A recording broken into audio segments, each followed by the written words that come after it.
Le numérique aujourd'hui à Nancy, dans le Grand Nancy, ça renvoie à une transformation qui se fait à travers le monde. Et bien sûr, on n'y échappe pas. Transformation dans tout un nombre de sujets, hein, l'économie, la vie de la société, la démocratie, la participation, l'éducation, etc. Et la question qui se pose aussi aujourd'hui aux acteurs publics, c'est comment est-ce que nous, on se saisit de cette transformation ? Parce que le numérique, il y a deux attitudes face au numérique, hein. Il y a l'observation, j'ai envie de dire la sidération, donc on regarde, c'est beau, ça brille, c'est de la technologie, voilà.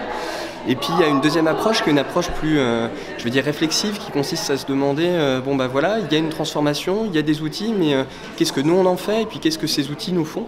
Et le rôle des pouvoirs publics, c'est d'abord de se poser ces questions-là pour eux-mêmes, pour les services publics que nous portons, mais c'est aussi d'aider les habitants à se poser ces questions-là, susciter ces interrogations.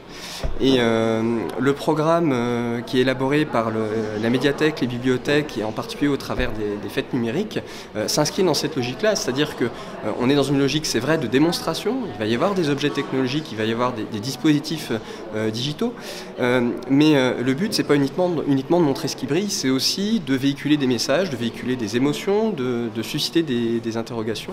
Et aujourd'hui, la politique que conduit la ville de Nancy et que conduit aussi le Grand Nancy, c'est celle-là, c'est de ne pas aborder le numérique comme un simple outil technologique, mais c'est de se l'approprier, de les faire évoluer, et puis d'amener les habitants aussi à entrer dans cette démarche de réflexivité par rapport aux usages.